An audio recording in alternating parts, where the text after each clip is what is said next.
This is the Hanging with A podcast.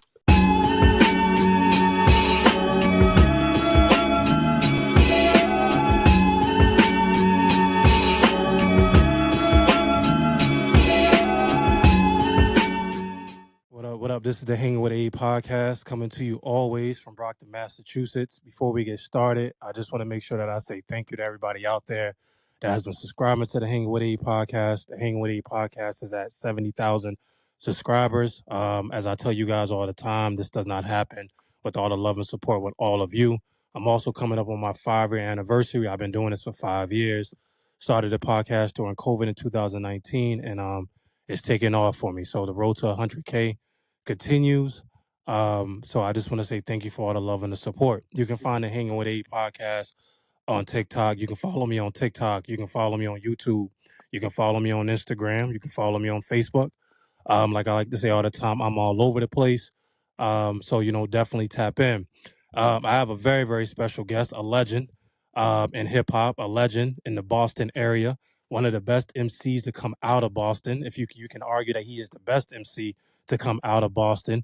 He was nice enough to take time out of his busy schedule to come here and talk to me. I have been a fan of this MC. I want to say I heard him for the first time in 2004 on a mixtape around 05, 04, 05 on a mixtape.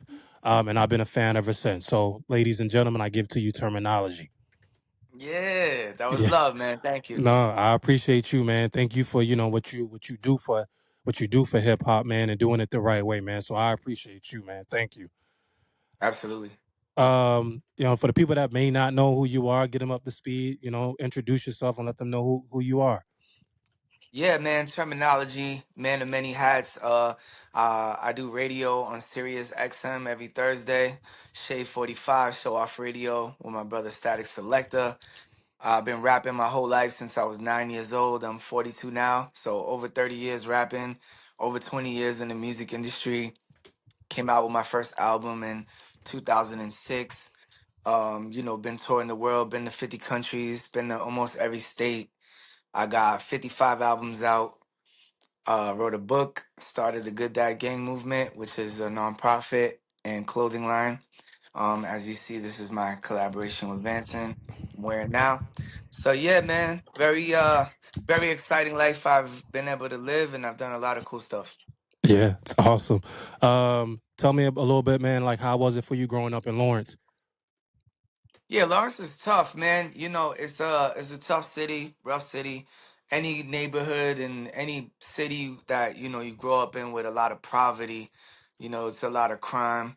So it was tough coming up. You know what I'm saying? But it just made me the man I am. So it is what it is. You know what I'm saying? A lot of people came up in tough environments, but it really makes you who you are, and it made me like determined to go out and get better and do better for my kids and my family and all of that.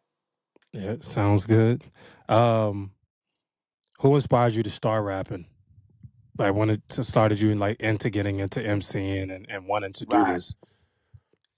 My mom had a boyfriend that used to rap, but he wasn't like professional with it. He just, Okay. he rapped like with his boys and stuff like that on the block, at the kitchen table playing dice with his homies on the weekends, type of stuff. But the real inspiration came like from the Cypress Hills, Dr. Dre, Snoop, like people I would see on TV, Ice Cube, Tribe Called Quest, Wu Tang, all of those guys in the very early '90s inspired me to really, really want to rhyme and take my craft seriously as an artist. Yeah. I tell people all the time, man, like when I've interviewed like many MCs on here, I'm always like, man, like, the job that you guys do to come up with the stuff that you guys come up with, man. I mean, that's not an easy job, man. So hats off to you, Yeah. man. Um, who Thank were you. some, no problem at all, man. Who were some of your musical influences growing up? Definitely Wu Tang, definitely DJ Premier, definitely Dr. Dre. Those, just hip hop at its highest level. '90s really inspired me the most. All the '90s music, I was in love with it. Tupac, Biggie, so many, man. The Roots. There's like a million artists that I love. I'm a hip hop collector too. I have thousands of vinyl and CDs that I started collecting when I was 14 years old, and I still have them all. So I'm a student of the game. Yeah, that's I tell people all the time, like, the first album that I ever bought, I think the first ever rap album I ever bought was Jay-Z's In My Lifetime in 1997, and I just Okay. became a fan from that day on. Master P's Ghetto D was out there, and Wu Tang Forever was out there, and Life After Yup. Death by Biggie was out there, and so that's when my love for it like really started, and I really started paying attention to it. Source Magazine, XXL Yeah. Magazine, you know what I Yup. mean? So I really got into the culture and got into like what it was really about. Yeah. Um, Same. That yeah, year I loved a lot. That was a very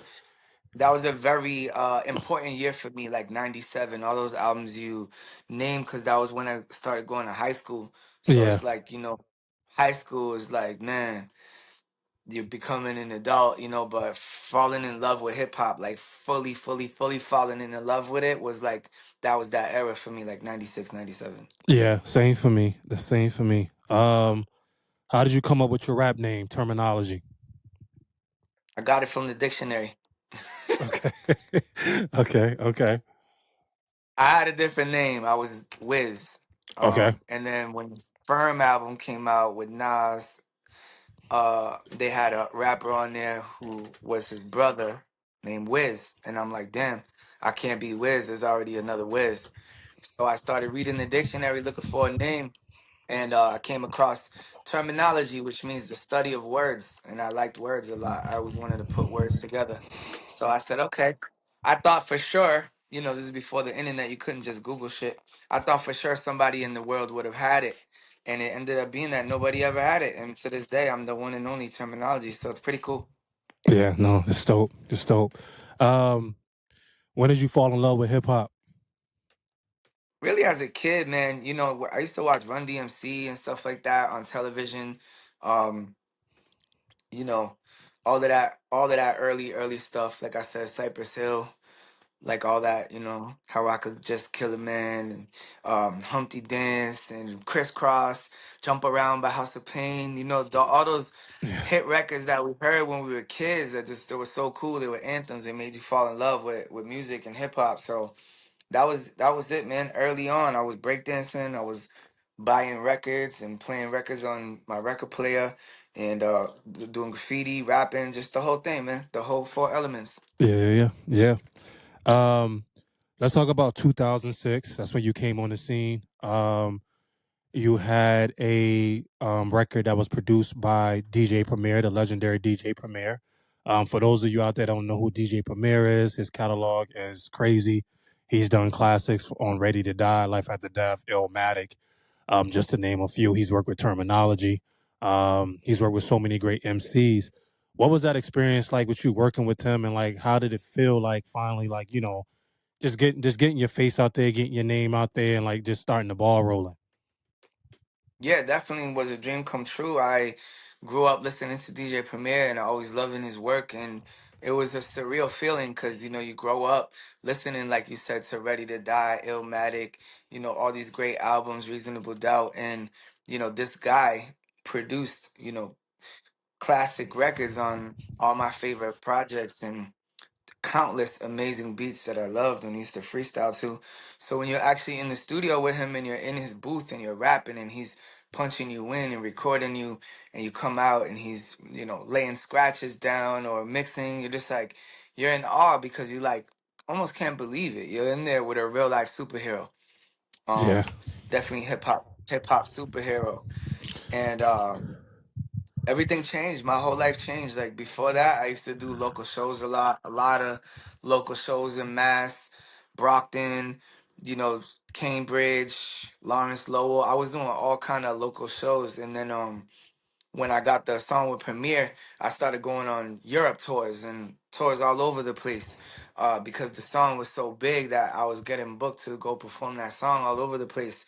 Big festivals like Hip Hop Camp, 20,000 people, Royal Arena Festival, the Hemp Fest, 50,000 people, just crazy, crazy stuff. It went from these little shows I was doing in like let's say Joe Angelo's in Brockton, or like Milky Way, or in Boston, or yeah, or like Bill's Bar, 100 person caps rooms, to now I'm doing 10,000, 20,000, shows with that many people, and it just changed my whole life, man. So forever, in debt to DJ Premier for believing in me and giving me that opportunity. Definitely feel the same about Static Selector, you know what I'm saying? Because he's the one that helped me get the beat from Primo. So, I'm very thankful to him to this day for him helping me with that opportunity as well. Yeah, no, that's dope. I tell people all the time, man. My friends, my best friend. I never forget we were in Baltimore. I was living in Baltimore then. That's where I'm from. Shout out to Maryland. Um, we're in the car. He puts this CD in. Your voice comes on a song called "Stick to the Script." We played that. So we used to go to Philadelphia all the time. So every time we would go to Philly, we put that song on. And the Yeah, beat, the feel, the vibe, and like just all three of you. Saigon is on there, Cassidy's on there, you're on yeah, there. Shout out to Status right. Selector, the legendary Status To the Selector. Shout top, out to to the him top. Yeah, to the top. And like I was like, man, like who is this? You know what I'm saying? He was like, it's terminology.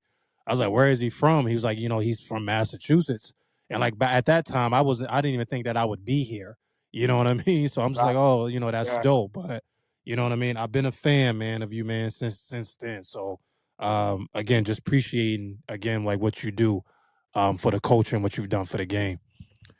Um, So, when you were starting out, how would you describe like the Boston rap scene? Boston rap scene is beautiful, man. Some people complain about it because I think that people want more than local fame and local success. They want international notoriety. But I can tell you, from a person who has international notoriety, when you go to other markets, they be like, yo, Boston is live. Boston was my favorite place on our tour schedule. The crowd was the livest. We sold the most merch there. The most fans showed up. Crowd engagement. Like, we know how to party out here, in Massachusetts, and we know how to show love to our legends. And when we're a fan of somebody, we show up and show out for them. So, making my name here, um it kind of sharpened my sword. Like, all right, cool, all these artists are coming through here, and you get to open up for the bigger name. And the whole time you like, damn, how can I stick out? How can I steal some of their fans? How can I convert some of those fans to be my fans? So that, that's one part of it. The other thing is like, it's a community, you know what I'm saying? Everybody knows everybody, so it's all competition. It's 100 rappers. Everybody thinks they're the best. Every clique thinks they're the best, and the leader of their clique is the best, and it's crazy, man. But it's dope. It is a beautiful community that is still thriving and still exists to this day. And you got OGs like Ed OG, who's been out here since the 80s killing it, and he's still killing it. And you still might see him pop up at a show. You still might see Big Shug, who started Guru with Gangstar, pop out. Some OGs like that. And then you got, some of the newer generation cats like, Cousin Stiz or Millies, and those guys might pop out too. So you got all the spectrums, from rappers from the 80s, 90s, rappers that are relevant now. You got young guys, you got black, white, Latino, you got everything, man. So Boston is a dope underground scene, and a lot of talent out here. Yeah, no, definitely. I underground. I'm a firm believer that underground hip hop is the best hip hop um out right now. Like when I'm thinking about like all the underground acts that have come out. Um, hold on, can you hear me? Can you hear me now? Yeah. All right, sorry about that. Somebody called me. But I was saying that when I think about underground hip hop, I just think underground hip hop is the best hip hop. I feel like that a lot of underground artists right now, when I think about like albums and rapping with a passion and rapping with a purpose, I feel like a lot of them are like just doing their thing when it comes to that. I don't really listen to a lot of mainstream. I'm really big in the underground right now because that's just where my heart's at. And I just feel like they're just all doing it for the right thing right now, man. So There's so many great artists out here in Boston. You got Millie's, you got Feed the Family, you got Jeff Porter, um, you got China, Bay China out of Lynn.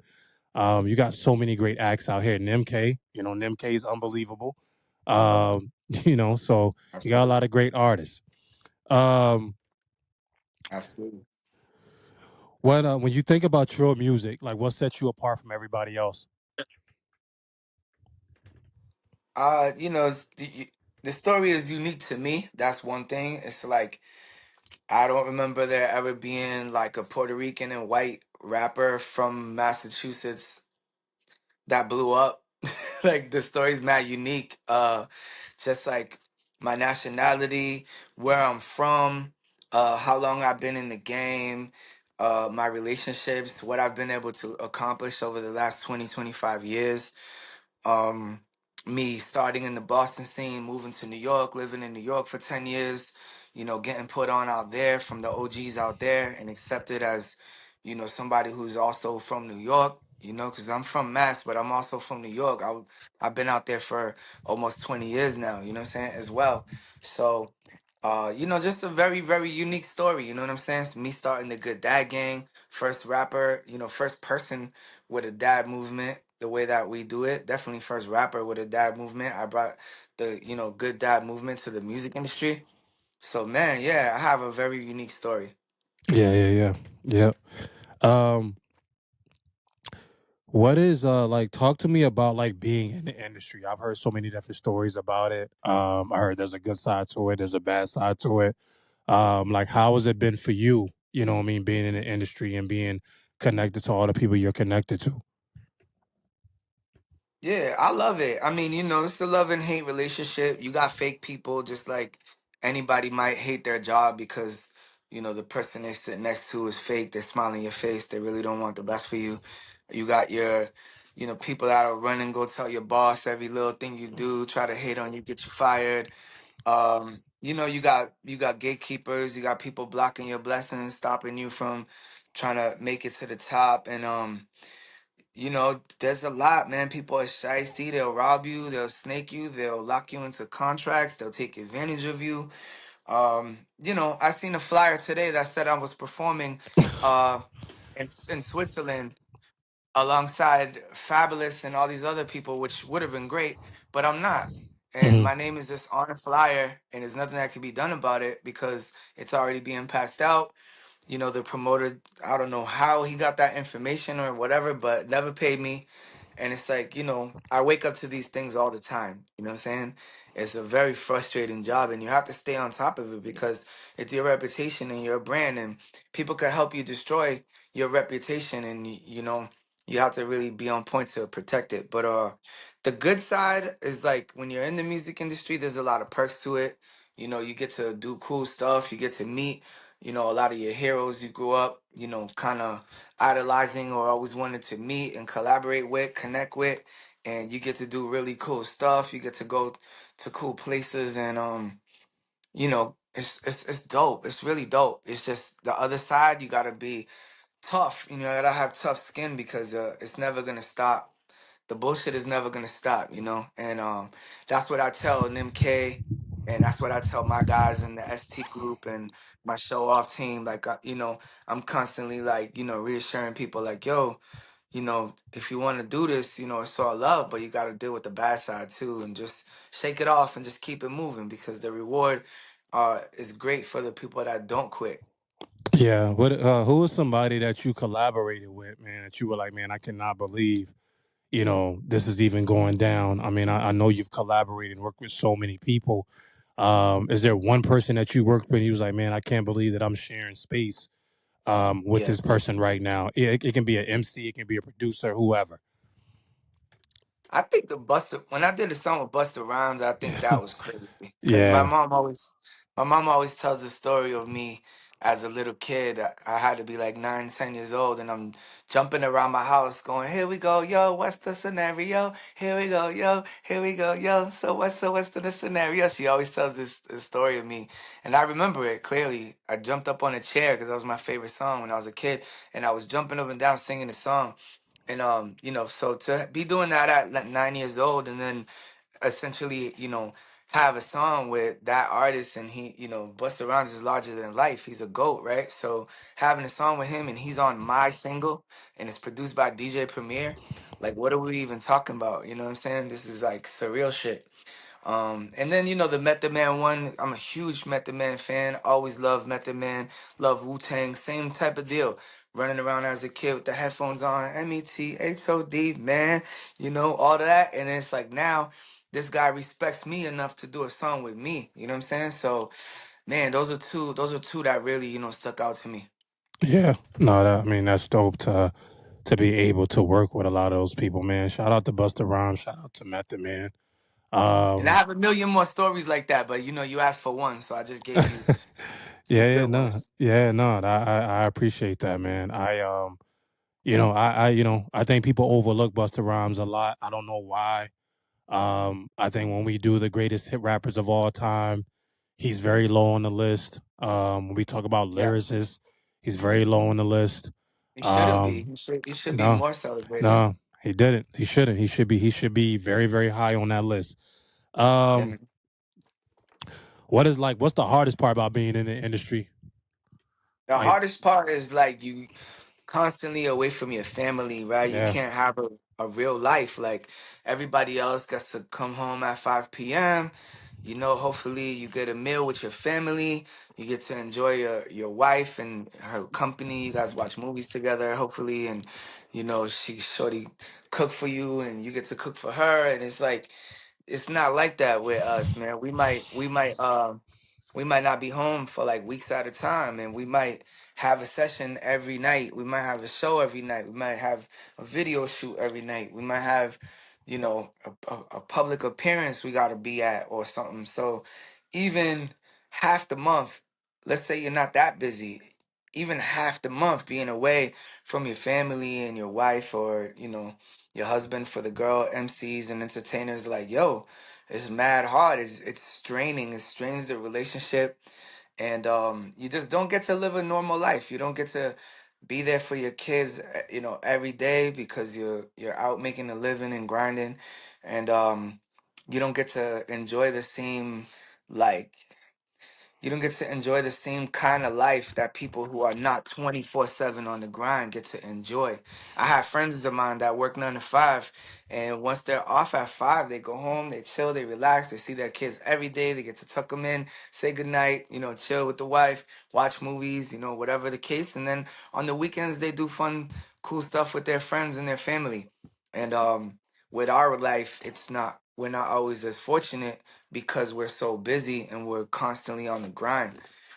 Doesn't mean that we don't get to see our family. Doesn't mean you can't have a girl. Doesn't mean that you can't, do some cool stuff. But it's a lot of work. It's way more work than it is play. yeah, no. I've asked that question to people before, and that's what they say. Like, it's just hard to balance the both, and you're just away It from is. your family a lot. What does your family think about your rap career? You Yeah, I mean, everybody in my family, this is all they've ever known. I've been a well-known rapper my entire life. At this point, I started putting out music in high school and going on tour in high school. So, from my kids, their whole life, all they knew was I'm a rapper. I don't have a 9 to 5. I'm a full-time rapper. So my kids, all they know me as a rapper, and baby mom, same. It's like only people that really knew me before I was a rapper is like my mom and dad. yeah, You know what I'm saying? I've been rapping my whole life. So they're proud of me. Everybody seems to be proud of me and my accomplishments, and I'm thankful. I got a really good support system. My mom shows me mad love, and my kids do too. So I'm thankful. yeah, that's dope. Talk to me, man, about the relationship that you and Status Selector have. It's a special one. Yeah, definitely. You guys collaborate on so many things. People out there, y'all, if y'all don't know who Status Selector is, um, he's a legendary producer, probably one of the best producers in hip hop. Mhm. Um, and definitely deserve his flowers for everything that he has done for the game. But talk to me a little bit, man, a little bit about that relationship, man. Like, what's that brotherhood been like for you? It's great, man. It's great having somebody who is just as passionate about the music industry as you, and really just about hip hop more than the music industry, because sometimes we do hate the industry part, but I mean we're full fledged in it. He's in it even more than me, because he's like higher up in that world. You know what I'm saying? And he's the one who introduced me to a lot of that world. So I'm thankful because I was definitely like doing music and I was definitely catching waves, but I wasn't in the music industry per se until Static really like showed me how to get my foot in the door. Like Static and my old manager Dan Green, they were the ones that really introduced me to the music industry and helped me get into the music industry. And like for people out there that can't differentiate what like being a part of hip hop culture is versus being part of the music industry, they're two different things, right? You can go to concerts and shows and ciphers and get love from like other rappers and fans and not be in the music industry at all. And you can be in the music industry and not be a part of the culture at all. So the fact that, I was able to do both, it has definitely like benefited me because like I can call somebody who's a higher up at a label or a program director or a retail person or somebody who's a publicist or somebody who is a major artist's manager. That's the music industry. Those people, so having all the contacts and relationships that I have with those people, but then also still being loved by the culture, it's really cool, man. It's rare. Not everybody is as blessed and privileged as me to have, relationships on both sides. But yeah, back to Static, man. He definitely helped me with that. Helped me with a lot of my relationships, introduced me to a lot of people. And yeah, that's just my brother, man. We knew each other since teenagers. We met when we were like 16, 17. And we just both loved hip hop, loved collecting records, love, making beats, and I love watching him scratch and all the other DJs scratch. Like I'm just a huge fan of that. And I used to battle rap. I used to break dance. Just all four elements, man. Just loving hip hop and finding somebody that's around pretty much the same age as me. We were both born in 1982. That's why we made the group together called 1982. Um, both coming from the same place. We were both born in Lawrence General Hospital, Lawrence, Mass. That's crazy. And we didn't know that obviously until we met 16 years later. But yeah, man, just been my homie since 16, and I've been riding with him ever since, and I'm so proud of him. So happy to see his success. He keeps outdoing himself with all these crazy beats he's making and crazy collabs and business moves. So I'm definitely proud of him. Yeah, Status Selectors. He's a legend. You know what I'm saying? A lot of the music that you guys have done together is legendary. Thank you. And we're definitely thankful for him, man, and what he's done. Yeah, right there, right there. Let's go. You see that billboard plaque? Yeah. So, Go. yeah, speaking of that, that's actually a great segue into Yeah. my next question. 1982 is my favorite album by you. Wow. It's my favorite album by you, man. I just think that you were at your. I just think, man, on that album, man, you was at your best, man. You know what I mean, flow wise, storytelling wise, Yeah. and the beats just matched your emotions on that album. Um, It's a good one. you know, Yeah. so talk to me, man, about that, man. Like your catalog is like amazing.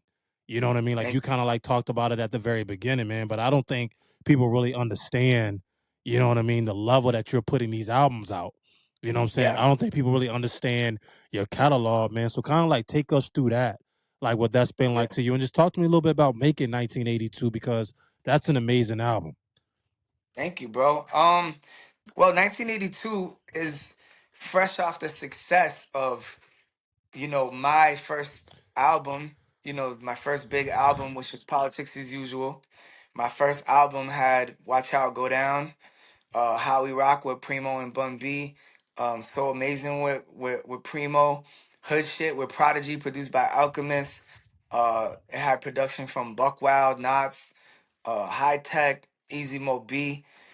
So, just having like a star-studded major album like that be like your first big album. I did Out the Gate, a whole album with producer DC in '06, which kind of introduced me to the game. But uh, the That other album, the one with Primo and everything, that album was really what put me on the map. And coming fresh off the success of that, and Static coming off the success of Stick to the Script and Spell My Name Right. Now we both had a couple albums out solo and we were both really bubbling. So it made a lot of sense for us to just come together as a group. We were already working together. It was like, all right, I already did this whole album with, Primo, Pete Rock, Large Pro, Alchemist, Buckwild, all these guys. It's like, all right, now let me do an album with my brother who's on the come up and on his way to being a hip hop legend as a producer. So yeah, man, that's what that was about. We were like, yo, we're basically two superheroes out here working separately, even though we're on the same team. Let's put it together. And it showed in the music, man. The chemistry was there. It was a great idea. It was actually Static's idea. It was his idea to do the album together, and it was his idea to call it 1982. So I just ran with his idea. And, we just kind of carefully picked who we were going to feature. We had some amazing features on there from everybody from Exhibit to Yeah, you know, Mass Pike Miles, Bun B, Cassidy. I mean, too many to name. Styles P. Like we called in some real favors for that one, but it was worth it because, like you said, it's a lot of people's favorite album from us. yeah. No, Um, the album's unbelievable, man. If y'all ain't never heard 1982, you know what I'm saying? yeah, Make sure y'all go and download that, man, because it's a special album, man. Good work. thank you. Yeah, Um, Termanology got it selected 1982. 1982. Y'all go tap into that. Talk to me about being a father, man. What does that mean to you? Yeah, man. I mean, it means everything, to be honest. Like, being a father is more important to me than anything. And clearly, I started the Good Dad Gang movement 11 years ago with that sentiment. Just love being a dad, love being there for my kids. I had a really rocky relationship with my dad growing up. And I knew that one thing for sure. I wanted to be a better parent than he was. He was a great guy. Rest in peace. I miss him a lot. But he wasn't the best father at times, so I just wanted to learn from his mistakes and make sure that I didn't make the same mistakes that he made. As a man moving forward, I was like, nah. For instance, sometimes I wouldn't see him for weeks at a time, months at a time. He would go move to Puerto Rico or go do this or that, and we didn't have no FaceTime, none of that in that era. Like, you didn't see your dad, you just didn't see your dad. You know what I'm Yeah, saying? yeah, straight up. So I'm not like that. I text my kids every single day when I'm not around. We FaceTime all the time. I stay in contact with them as much as I can. I've always had them on Sundays, sometimes weekend dad, I would have them for a whole weekend, sometimes, during the week. So it's it's been a challenging thing to be a parent and be in the music industry and being a single dad.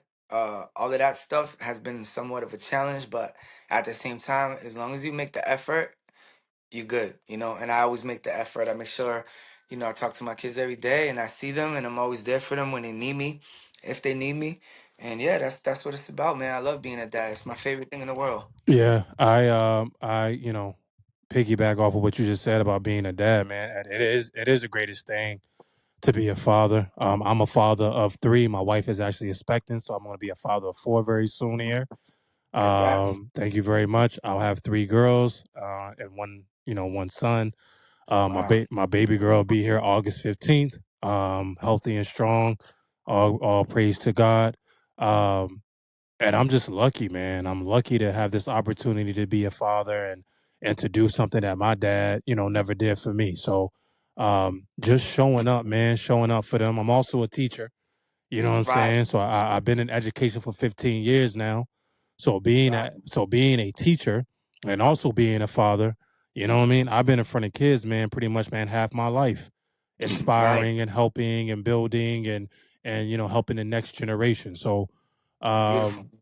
with that being said, man, let's talk about the Good Dad movement, man. I love the movement. I've donated to the movement. If y'all get some time, man. Make sure, man, you go follow the Good Dad Gang. They're on Instagram. Donate, go show love, buy some merch. Yeah. It's a great movement, man. So talk to me a little bit, man, about that. We got a book out right now called 100 Ways to Be a Better Dad. Yep. You can get this on Amazon, free shipping, or if you want to get it directly from us, You can get it directly at gooddadgang.com.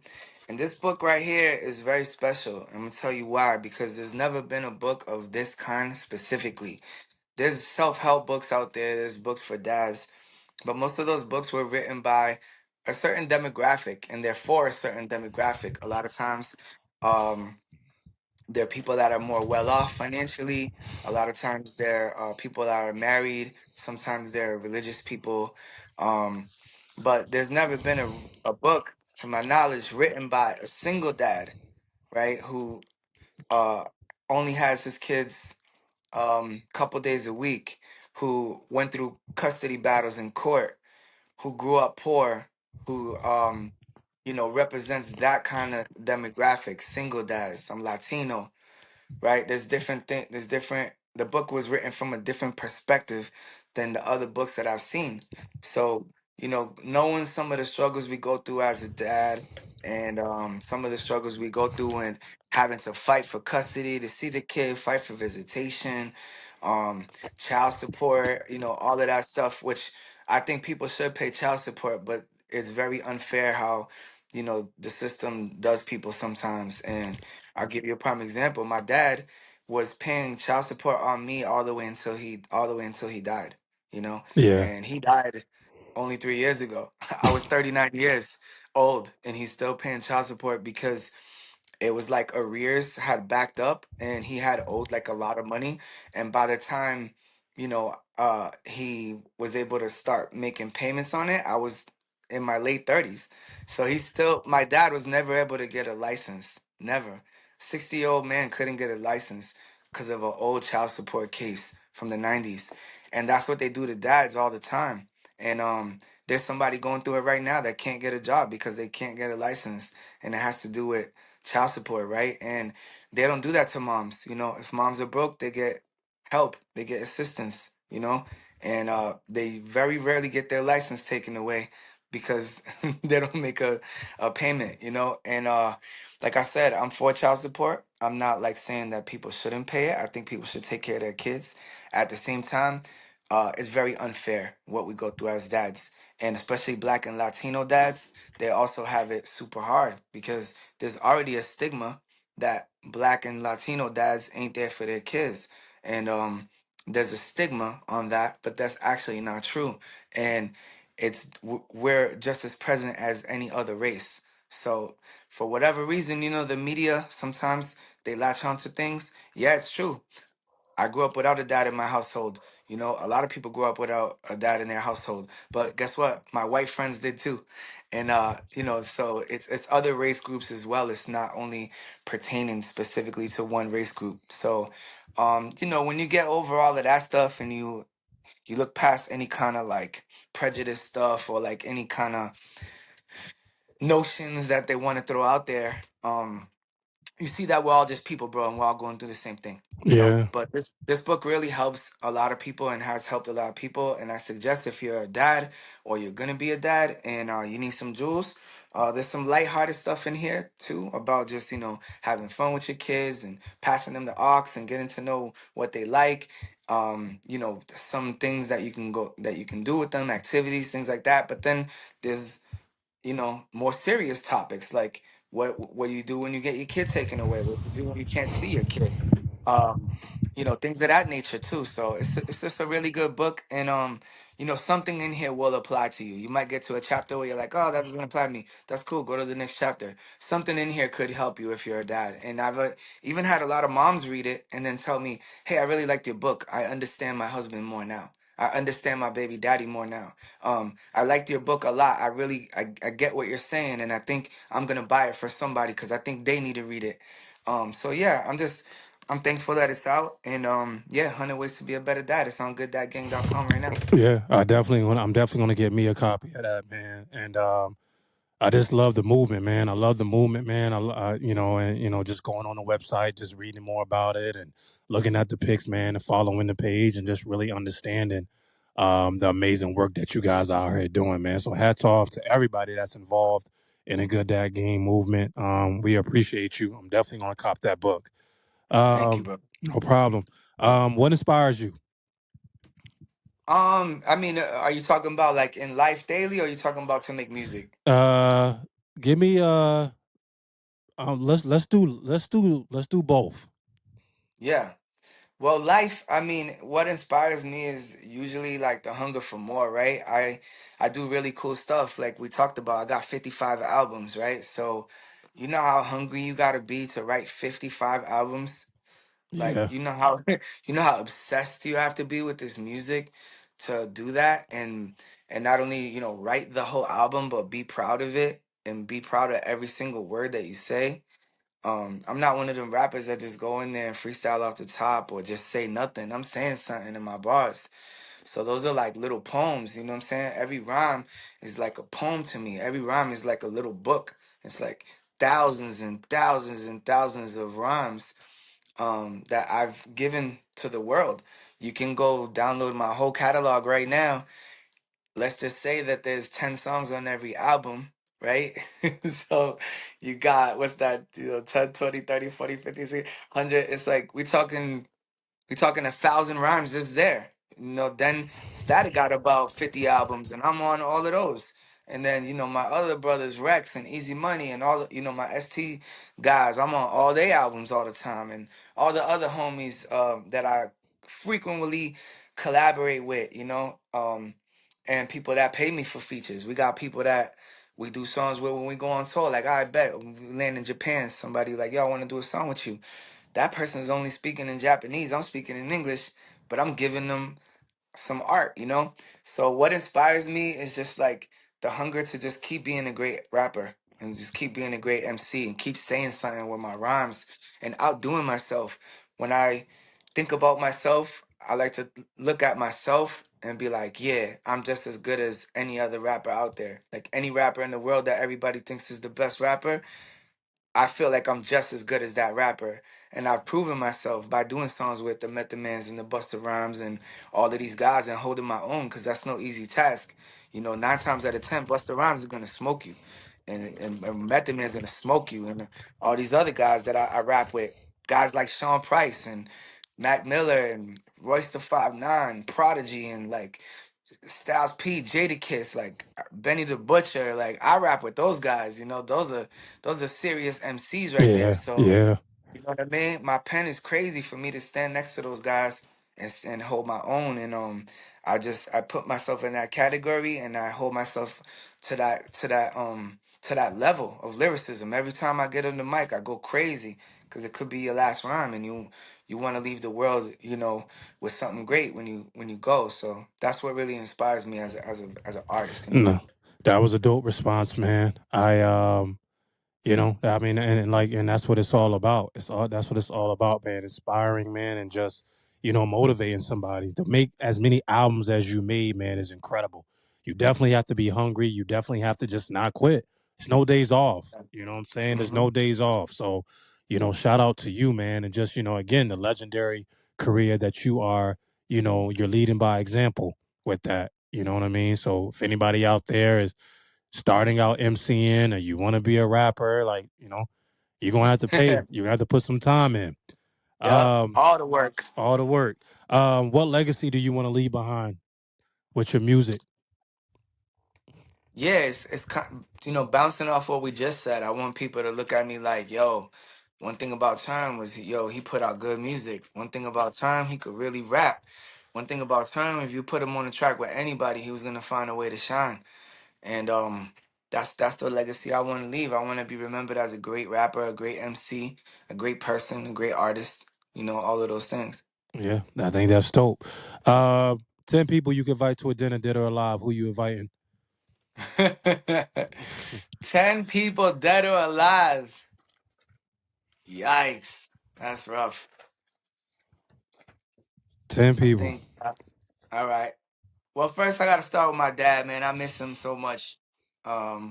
If there's somebody in the world I could have a dinner with right now, it would be my dad. I really, really miss him a lot. And before he died, we had a really great relationship. Even though we had a rough patch as a child, him and I, when I became a man, I understood him a lot more. And I was like, oh, this is what it takes to be a man. Like, oh, I get it. Like, it's hard. you're responsible for a lot of things. You're responsible for keeping the lights on. You're responsible for making sure your family is protected. You're responsible for, keeping your family name respected. You're responsible for all this financial stuff. You know what I'm saying? You're responsible for feeding your family, keeping a roof over their head. You're responsible for a lot, and nobody feels bad for you. You know what I mean? You just gotta go do it. And I really miss him a lot. So yeah, my dad is one. I would say Big Pun because Okay. he's my favorite rapper. I never got to meet Pun, so Pun. My brother Sean Price, I miss him daily. Daily, that was my guy right Yo, there. Sean Price is one of the best. Yeah, that was my dude right there. If you never seen my interview with Sean P, where he interviews me on YouTube, go check that All right, out. I'm gonna have to go tap in. I'm gonna have to go That tap is in. Sean Price interviews terminology. That is comedy. And P was one of the funniest dudes in the world ever. You know what I mean? So shout out to him. Let me see. We got Pops Pun, Sean P. We got throw Mac Miller in there. That was my guy. Shout out Yep. to Mac. I miss him. Rest in peace. Rest in peace. We gotta go Michael Jackson. That would Okay, be crazy. that would be I always crazy. wanted to meet, I always wanted to meet him. And let's change gears a little. Let's make it a little more happy. Let's go with five alive, right? I picked some dead. Let's go alive. So alive. Let's see. Let's say Jay-Z. Powerful business mind, great MC. Always wanted to pick his brain. And see what kind of jewels I could get. Dr. Dre, Hmm. definitely mastermind. Always wanted to meet him. Let me see who else. Uh. Post Malone. I'm a big Post Malone fan. Okay, okay. Shout out to Post People, Malone. yeah, people might not see that one coming, but I love Post Malone. Um, Al Pacino. I think Al Pacino would be great. One of my favorite actors. And let's go with Robert De Niro. All right, no, I like that. That's a great 10. I'm at some point when I get some time. I mean, I've done 70. This will be my 70th episode. I've done 70 of these, man. I think I'm going to take all of them and I'm going to just make a reel of people just talking about like the 10 people that bring to dinner because I think it's an amazing question. And Yes. I've heard so many great answers. You know what I mean? So many great answers. So I feel like, Imagine. so I definitely want to do that, man. Before I let you go, man, what is some advice you would give me? And then I'm going to give you some advice back. Yeah, definitely. Advice professionally I can give you would be just keep investing in yourself. You're already doing good. I could see you got 70,000 subscribers, which is amazing. And yeah, just keep investing in yourself, right? You keep investing in your time and your energy. It's not only about bread, but you do want to, try to come up with a budget, even if you got to get a loan or get somebody to invest in you, get sponsorship, whatever it takes to take this to the next level, because you got a good thing going for yourself. And, just keep it pushing, keep your foot on the gas, dream big, and get to it, man. No, thank you very, very much for that, man. I appreciate that. My advice for you, man, before I let you go, man, you're legendary. And my 50th episode, I had the opportunity to interview the DOC, Mm, which was a childhood dream of mine. He's one of my favorite MCs of all time. He's on my list. And then my 70th episode, I get to interview another one of my favorite MCs of all time, which is you. Um, and I appreciate, man. I mean, I know your life is busy. I know you got a lot of things going on, man, but I want to let everybody out there know that when I reached out to you, man, you quickly responded to me. We've talked back and forth about everything. I've run a lot of things by you. You've been nothing but professional. You've been nothing but good to me, man. And I really appreciate you, man, because I feel like you are one of the best when it comes to hip hop. You're the best MC to come out of Massachusetts. And you're a legend, man, in this game, bro. And over 50 albums done. You know what I mean? And I know that, you don't, I know that you realize it, man, but when I say that out loud, man, it's incredible, man. So just keep being great, man. Keep being you, and don't change, man, because you're doing a lot of incredible things, brother. Thank you, bro. I appreciate the flowers, man. It was nice building with you. No problem at all, man. Thank you.